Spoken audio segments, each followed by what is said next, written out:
Alhamdulillahi Rabbil Alamin.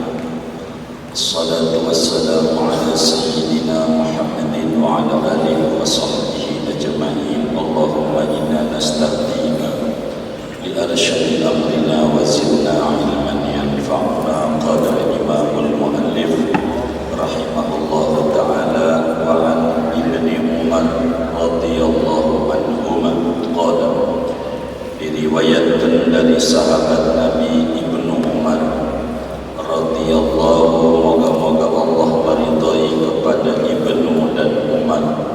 Qala Rasulullah sallallahu alaihi wasallam, beliau berkata, telah bersabda Rasulullah sallallahu alaihi wasallam, uhillat lana maitatani, dihalalkan bagi kita dua bangkai, wadamani dan dua darah. Fa'ammal maitatani fal jarad wal hud, adapun dua bangkai maka yaitu belalang dan ikan. Wa ammad damani fal kabid wat tihal, adapun dua darah maka yaitu hati dan limbah. Akhrajahu Ahmad wa Ibnu Majah, telah mengeluarkan ini hadis oleh Imam Ahmad dan juga Imam Ibnu Majah. Wa fihi dhafun, dan pada hadis ini ada kedhaifan. Wallahu a'lam bishawab. Segini saudara sekalian yang mulia, pertemuan ini kajian kita masih membahas tentang hadis hukum Bulughul Maram. Hadis kita ini diriwayatkan oleh Imam Ahmad di dalam kitab Musnadnya, juga Ibnu Majah di dalam kitab Sunannya. Di luar beliau masih banyak lagi, Imam Syafi'i di dalam kitab Musnadnya, Imamul Baihaqi di dalam kitab Sunanul Kubra'nya, Imam Daruqutni di dalam Sunan Daruqutni'nya, Imam Hakim di dalam kitab Mustadraknya. Artinya banyak ulama yang meriwayatkan hadis ini, namun dari riwayat Ibnu Majah ada hukum dhaif hadis ini, tapi yang sahih hadis ini adalah mauquf pada Ibnu Umar dan hukumnya sahih untuk hukum di dalamnya. Namun Ibnu Hajar Al-Asqalani mengutip dari hadis Ibnu Majah yang hukumnya dhaif, tapi masih banyak di luar beliau. Namanya juga ulama ketika menuliskan apa yang beliau ingat dari riwayat-riwayat yang banyak. Begitu. Ibnu Umar, satu di antara 124.000 orang sahabat Nabi dan termasuk min sigharis sahabat, daripada sahabat-sahabat kecil, artinya termasuk sahabat muda. Begitu. Di mana saat meletus perang Badar, Ibnu Umar baru umur 13 tahun. Saat meletus perang Uhud, Ibnu Umar baru umur 14 tahun. Mengajukan diri kepada Rasulullah SAW untuk menjadi mujahid dan relawan, tidak diterima oleh Nabi karena masih bocah. Maka perang Khandaqlah pertama kali peperangan yang diikuti oleh Ibnu Umar, karena saat itu umur 15 tahun.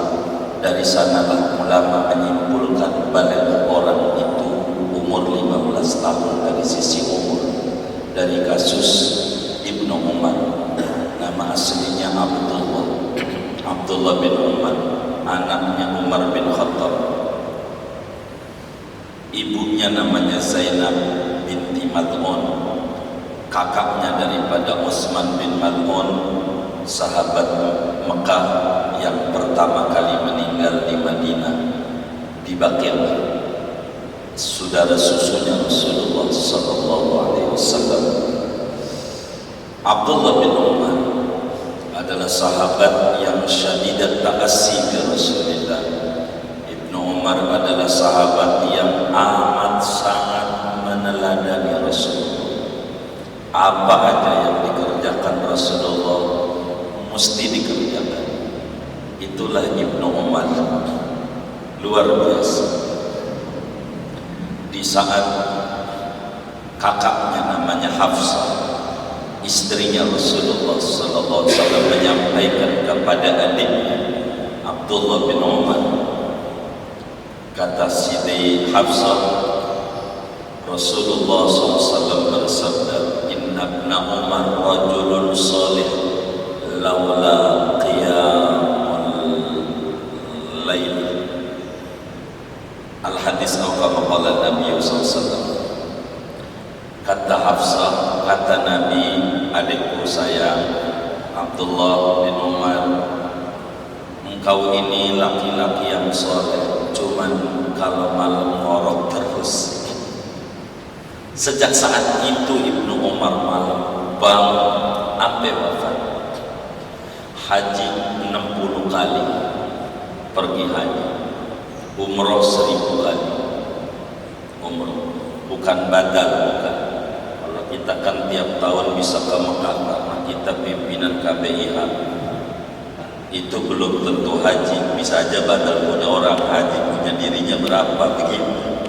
Ini haji buat dirinya doang 60 kali. Ibnu umroh 1000, nomor umroh 1000.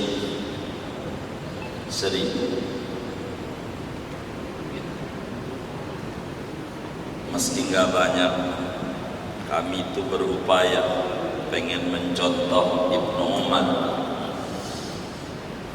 Jadi kalau tidaklah kawan-kawan tuh nangis gitu, minta nolongin almarhum babanya, kurang mau, kami buat diri aja, begitu, buat diri aja, biar banyak. Ibnu Umar aja 1000, kita sih 1000, moga umurnya gitu, dia dapat 1000.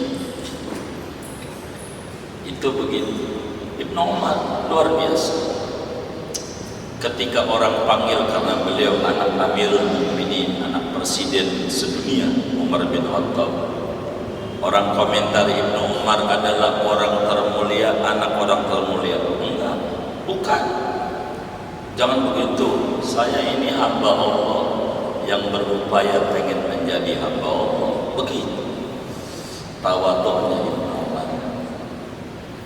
Satu hari muridnya namanya Nafi', dulu budaknya itu, budak, karena pintar, luar biasa Nafi', guru Imam Malik. Lewat di jalanan di Madinah, muter satu pohon 3 kali muter. Ini ada pohon, ini jalanan, dia muter tuh, untanya 3 kali. Udah 3 kali muter, dia jalan lagi, setiap pohon. Muridnya namanya Nafi' radhiyallahu ta'ala nanya, guru, ngapa ini muter-muter? Dia bilang, saya lihat Rasulullah saat itu di pohon ini muter 3 kali, baru jalan lagi. Muridnya Nafi' memberikan logika, pemikiran kepada Ibnu Umar sebagai bantahan halus. Mungkin saja kala itu untanya Rasulullah binat, jadi enggak terkendali sampai muter 3 kali baru lurus. Mungkin karena untanya Rasulullah tidak terkendali muter tuh. Kata Ibnu Umar, saya enggak mau pikirin itu kenapa untanya Rasulullah, pokoknya Rasulullah kerjakan, saya kerjakan, enggak mau pikir alasannya apa. Itu begitu. Itu Ibnu Umar. Maka ketika muridnya Nafi' mau cium aja Rasulullah, dia bilang, bukan sekarang lagi, dari dulu, guru, itu aja Rasulullah padat, penuh. Perlu cium hajar aswad enggak? Beliau jawab, ra'aitu Rasulullah sallallahu alaihi wasallam yuqabbilu. Kulihat Rasulullah cium hajar aswad. Guru pada zahma. Ra'aitu Rasulullah sallallahu alaihi wasallam yuqabbilu. Saya lihat Rasulullah cium. Jadi Ibnu Umar enggak mau mikirin padat apa enggak. Yang dipikirin Rasulullah ngerjain, saya kerjakan. Begitu Ibnu Umar. Enggak kayak kita. Baru melihat orang padat, enggak ada upaya. Padat begitu. Kalau Ibnu Umar berupaya. Kalau orang berupaya, kita sering dengar dalam pepatah Arab, manjada wajanda wajada. Begitu, manjada wajanda. Begitu. Ini Ibnu Umar hebat. Ribuan hadis, 2663 hadis Ibnu Umar sampaikan dari Rasulullah sallallahu alaihi wasallam. Alim kabir min kibarin ulama min ashabi Rasulullah sallallahu alaihi wasallam, ulama besar dari kalangan sahabat Rasulullah sallallahu alaihi wasallam. Ini Ibnu Umar, panjang sejarahnya, wafat diracun di Mekah makamnya, bukan di Ma'lam, oleh Raja Hajjaj bin Yusuf karena protes sama raja. Biasa raja kalau protes sama raja bisa dipenjara. Emang begitu raja, bukan sekarang, dulu begitu. Bukan, nggak tahu kalau sekarang begitu. Oh sama, itu begitu. Itu Raja Hajjaj bin Yusuf akhirnya diracun wafat. Dan mohon doanya sampai detik ini sebelum letak makamnya Ibnu Umar belum, doain biar saya ini ketemu Benzar alim kabir Syekh Nawawi Al-Bantani ngarang kitab itu selalu di Maqbarah Ibnu Umar. Gurunya Habib Ali Bungur. Habib Ali Bungur itu gurunya mualim sepeda, namanya Syekh Abdul Hamid Kudus. Itu ngarang kitab namanya Anwarus Saliyah. Itu di makamnya Ibnu Umar. Begitu. Karena sahabat ini luar biasa kedudukannya, dicintai oleh Rasulullah, sangat luar biasa. Ibnu Umar. Begitu. Saya tidak panjangkan, perasaan sudah kelewat satu hadis juga tentang Ibnu Umar, jadi saya tidak panjangkan di sini. Kita mau menceritakan kata Ibnu Umar radhiyallahu taala anhuma. Kalau menyebutkan sahabat, bila dia sahabat, babanya sahabat, sunat bacaannya radhiyallahu anhuma.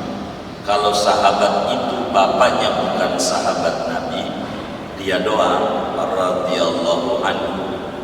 Ibnu Umar Abdullahnya sahabat, Umar bin Khattabnya sahabat, maka cara menyebutkannya radhiyallahu anhuma sebagai isyarat bahwa ini sahabat, bapaknya sahabat Nabi juga. Kalau Umar bin Khattab radhiyallahu anhu, kalau anaknya Abdullah bin Umar radhiyallahu anhu. Begitulah diajarkan oleh Al-Imam Ibnu Hajar Al-Asqalani. Udah ziarah Ustaz Sardi begitu ke Mesir. Udah ziarah belum? Udah ziarah. Banyak kawan-kawan majlis ziarah ke Ibnu Hajar Al-Asqalani pengarang Bulughul Maram ini. Kata Ibnu Umar, saudara, Rasulullah sallallahu alaihi wasallam bersabda, "Uhillat lana maitatani wa daman." Dihalalkan bagi kita umat Islam dua bangkai dan dua darah. Saudara-saudara sekalian, perlu difahami oleh kita bersama bahwa hewan seluruhnya dikala masih hidupnya itu suci. Semua hewan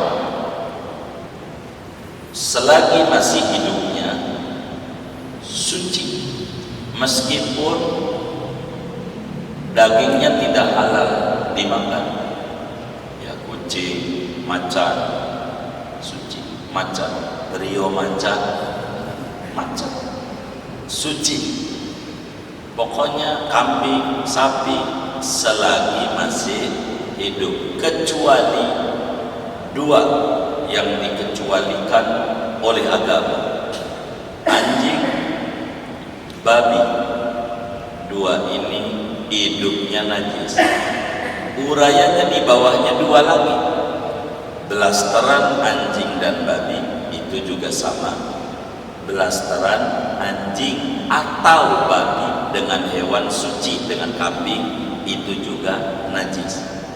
Ini 4 jadi yang dikecualikan: anjing, 2 babi, 3 belasteran anjing dan babi, artinya anjing laki kawin sama babi perempuan, begitu sebaliknya, itu juga najis. 4, anjing atau babi kawin dengan kambing atau hewan suci lainnya, itu juga najis adanya. Begini. Lalu hewan ini bagaimana kalau masih hidup dipotong bagian tubuhnya? Seperti anaknya nangis, punya sapi atu-atunya, anaknya nangis pengen makan sop buntut, potong aja buntutnya, pakai gunting, kagak disembelih. Apa saja yang dipotong dari hewan hidup tanpa disembelih, maka hukumnya kayak bangkainya, dari segi sucinya maupun dari segi najis. Begitu. Bila kemudian kambing bangkai najis, maka ekornya dipotong najis. Bikin sop buntut kagak dipotong sapinya, maka buntutnya najis. Kecuali bulu buat kemoceng, buat telinga juga hidup, tidak apa-apa. Begitu saudara. Nah, ngomongin bangkai, apa hukum bangkai? Al-Quran pada surat Al-Ma'idah dengan gamblang menjelaskan pada ayat ketiga, hurrimat alaikumul maitat,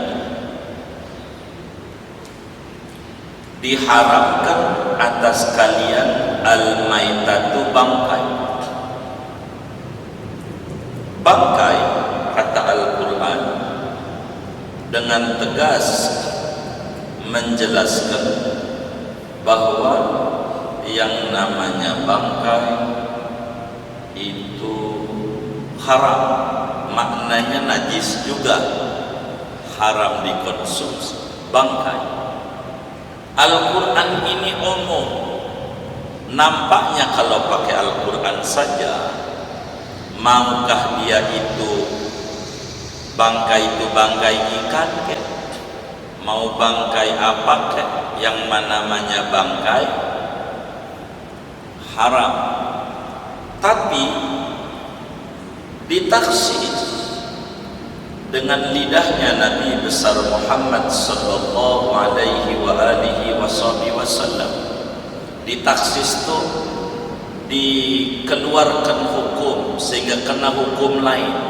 Taksis itu ikhrajus syai'i an hukmin yatanawalu ghairu, mengeluarkan sesuatu dari hukum yang tertera sehingga mendapat hukum yang lain.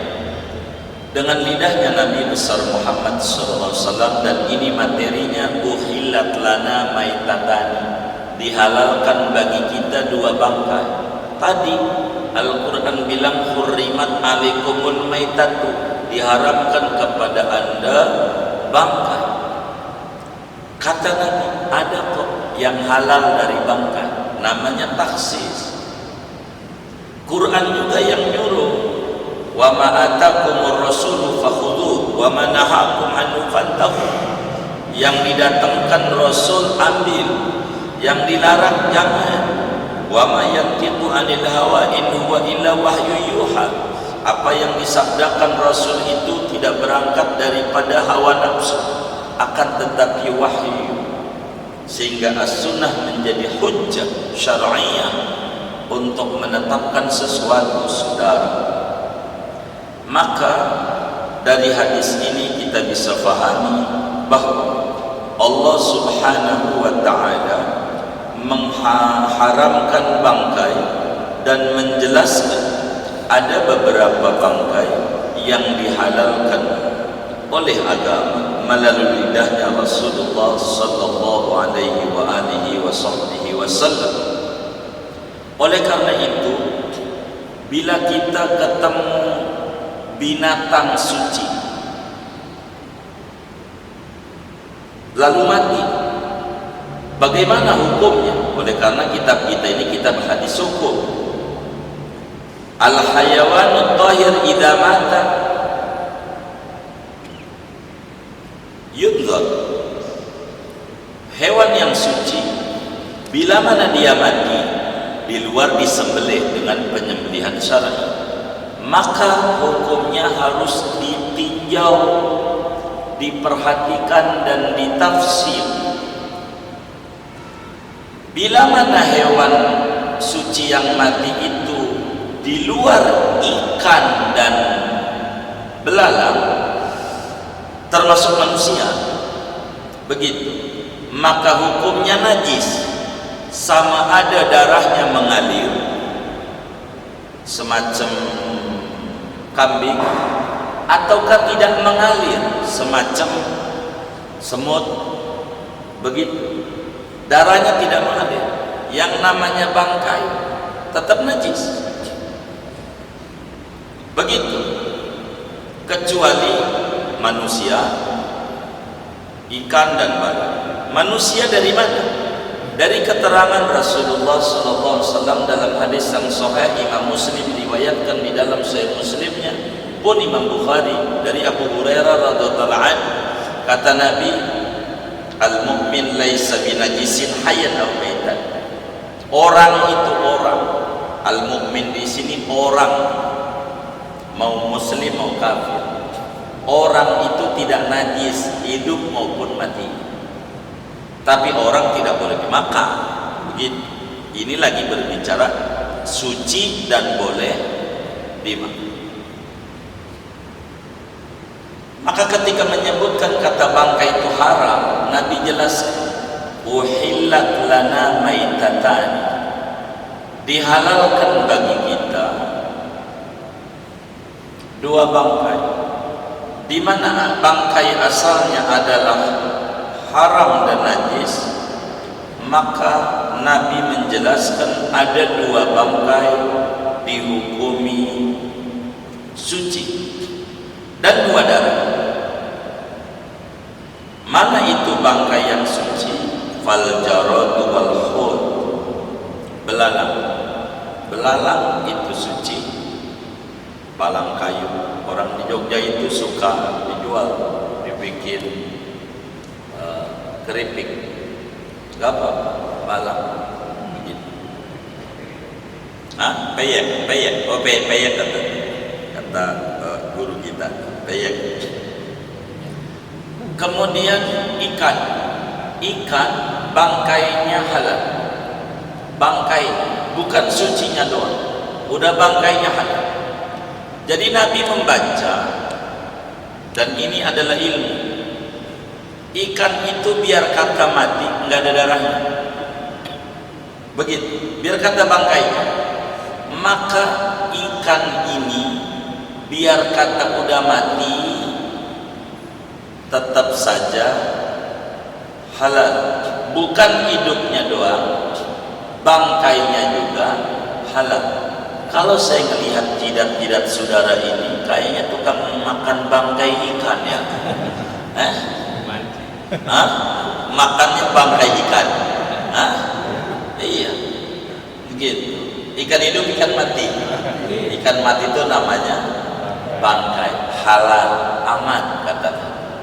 Enggak apa-apa makan bangkai ikan, boleh. Begitu, bangkai ikan, enggak apa-apa, halal. Begitu Rasulullah sallallahu alaihi wasallam menjelaskan ikan bangkainya halal. Apa itu ikan? Hud adalah binatang laut yang hidupnya cuman di air. Itu halal. Yang disebut hud, kalau bahasa kita samak, bahasa hadisnya hud. Ikan adalah hewan air yang hidupnya hanya di air. Itu bangkainya halal. Kalau binatang air hidup juga di darat, namanya sebut amfibi, kayak kodok. Ini tidak, haram di dalam mazhab kita Syafi'i. Adapun di dalam mazhab Malik, kalau saudara doyan kodok, ikutnya mazhab Malik, halal. Halal. Orang Jawa sebut sate suwiki.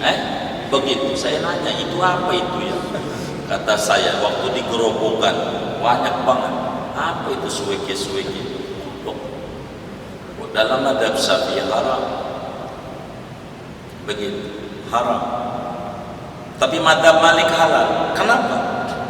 Karena mazhab Malik menyebutkan ketika dikatakan uhilla lakum saydul bahri, pokoknya yang hidupnya di air walaupun di darat halal. Malik begitu mazhab.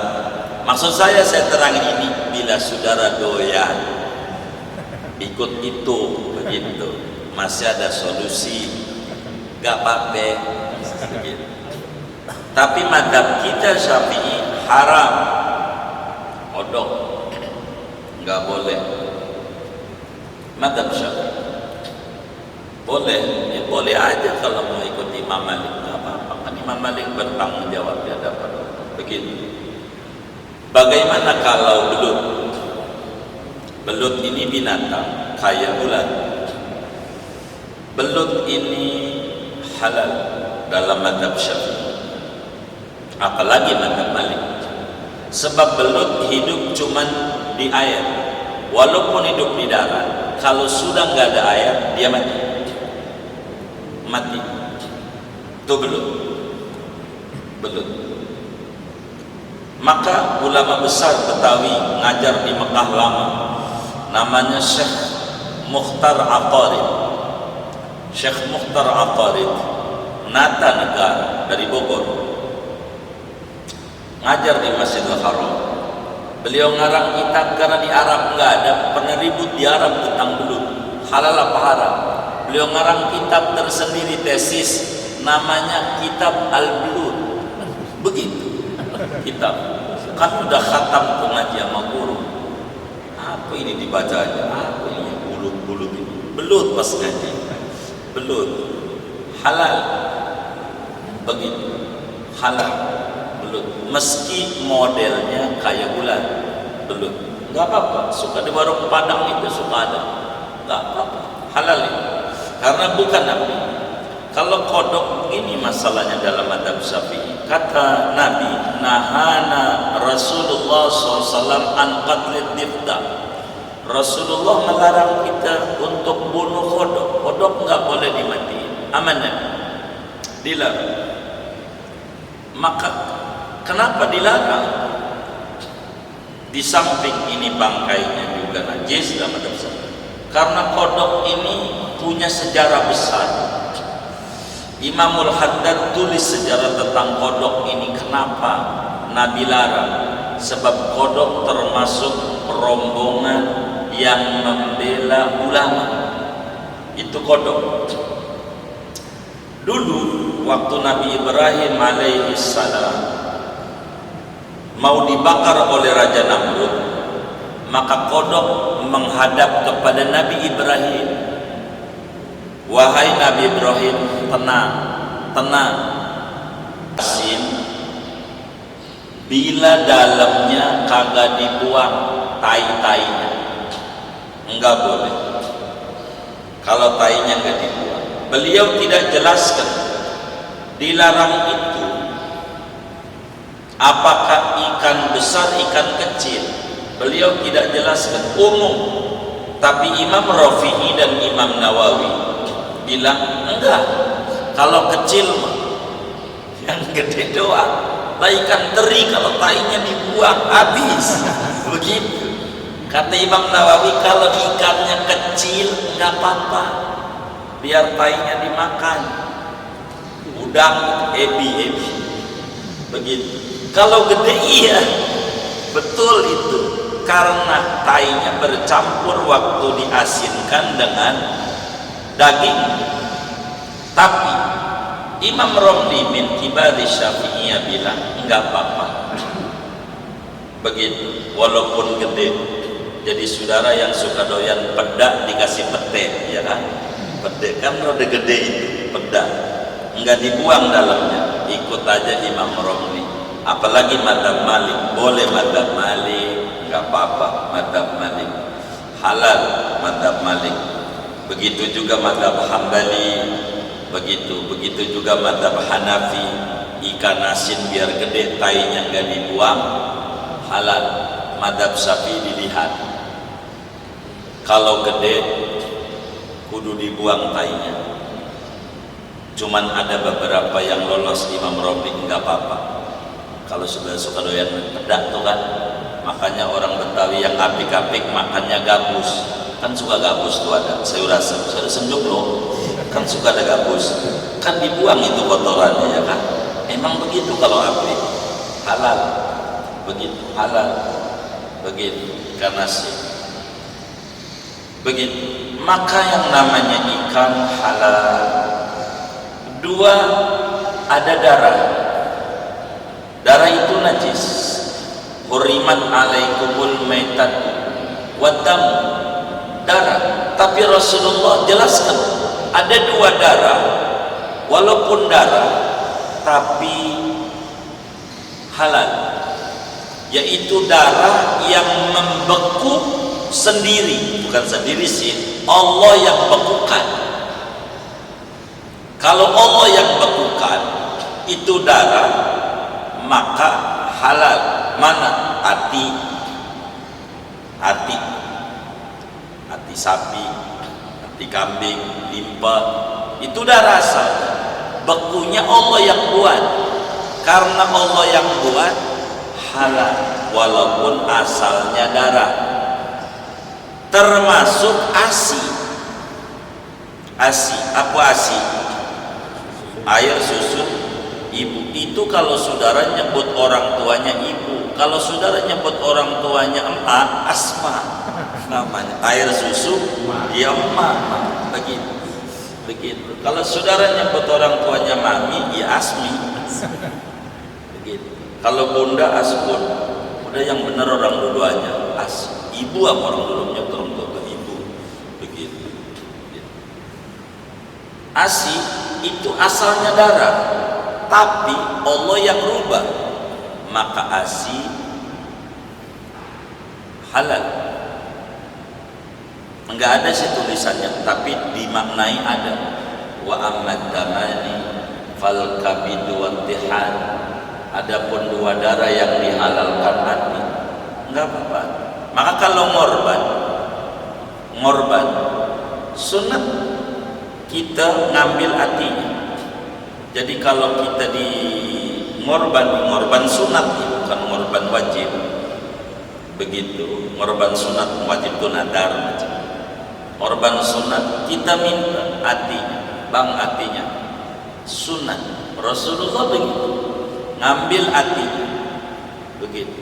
Kalau ditambahin sama dia panitia ditambah paha kanan, terima aja. Apalagi ditambahin paha kiri, terima juga. Begitu. Tapi hati mah jangan enggak, kudu diambil. Sebuah isyarat nampaknya Rasulullah mengajarkan kepada kita, segalanya boleh dikorbankan, tapi hati jangan, buat Allah.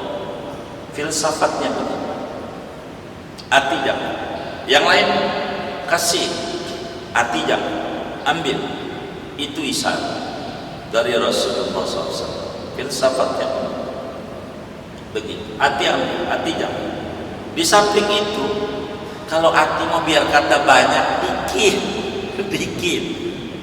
Yang ngorban betujuh sapi, rame-rame, ya boleh. Itu iuran. Yang satu minta pala, yang satu minta kaki kanan depan, yang satu minta kaki kiri depan, yang satu minta kaki kanan belakang, yang satu minta kaki kiri belakang. Lah udah 5 yang hilang, tinggal 2. Yang satu minta badan depan, yang satu minta badan belakang. Habis buat dia. Nah, kalau panitia tuh, kalau ngorban itu sapi betujuh, suruh musyawarah, minta apa? Jangan masing-masing, minta apa? Musyawarah. Minta pala, kan pala lumayan sekian kilo. Ini sih nitip motor. Kalau minta pala, maka pala betujuh lagi. Begitu caranya. Jangan ini minta pala, yang ini minta ini. Ini pegel jadi panitia. Mana yang mau dibagi tinggal pulang doang. Maka betujuh ini hati sapi bagi 7. Udah begitu. Biar hati halal, walaupun darah. Limpa halal, walaupun asalnya darah. Karena Allah yang membentuk. Maka dari hadis ini, saudara, zahir hadis jelas Rasulullah menerangkan kepada kita, dihalalkan kita makan ikan yang sudah bangkai, belalang yang sudah bangkai, matinya bagaimanapun bentuknya, apa diportas matinya, apa dipancing matinya, apa mati sendiri, pokoknya bangkai ikan halal. Bila dia mati begitu, ngambang ke di air halal. Begitu zahir hadis menjelaskan. Begitulah dalam madhab kita Imam Syafi'i radhiyallahu anhu. Di awal-awal sudah dijelaskan oleh Imam Ibnu Hajar. Ditanya Nabi tentang laut, udah kelewat. Kata Nabi, huwa tahuru ma'u al-hillu maitan. Kedua, hadis ini nampaknya tidak cocok dengan bab yang beliau angkat. Nampaknya bab kita ini bab bersuci, saudara. Tapi kenapa ngomongin bangkai ikan, ngomongin tentang darah, hati dan limpa? Ini, saudara, kelihatannya doang tidak cocok, tidak relevan dengan bab yang beliau angkat, tapi sesungguhnya cocok. Berbicara tentang halalnya belalang, halalnya ikan, bila mana bangkainya itu adalah halal dan suci, maka maknanya bila ada ikan mati di air, itu ikan tidak menajiskan air. Ini relevansinya bab. Jangan disalahin mulu kiai itu salah, agak cocok. Jangan. Ini ngomongin bangkai, enggak. Bila mana ada ikan mati di air, maka air itu tidak menjadi najis, sebab ikan itu bangkainya halal, suci. Itu begitu. Hadis ini betapa luhurnya ajaran daripada Nabi besar Muhammad sallallahu alaihi wa alihi wasallam, menerangkan apa saja diterangkan oleh Nabi. Padahal di Arab, saudara, Arab nggak ada ikan. Ya Arab nggak ada. Orang gunung, padang pasir. Ini kan nolongin banget sama orang Indonesia, ya kan? Yang negeri kepulauan, air melulu, begitu, air melulu, begitu, banyak nolongin kita. Tayamum baru nolongin daerah-daerah yang gurun pasir, kan begitu. Inilah yang disebut rahmatan lil alamin. Rasulullah sallallahu alaihi wa alihi wasallam sebagai nabi yang begitu sayang kepada umatnya menjelaskan kepada kita bila mana kita menemui ikan di air mati, udah goreng aja. Masalahnya arwana mati, arwana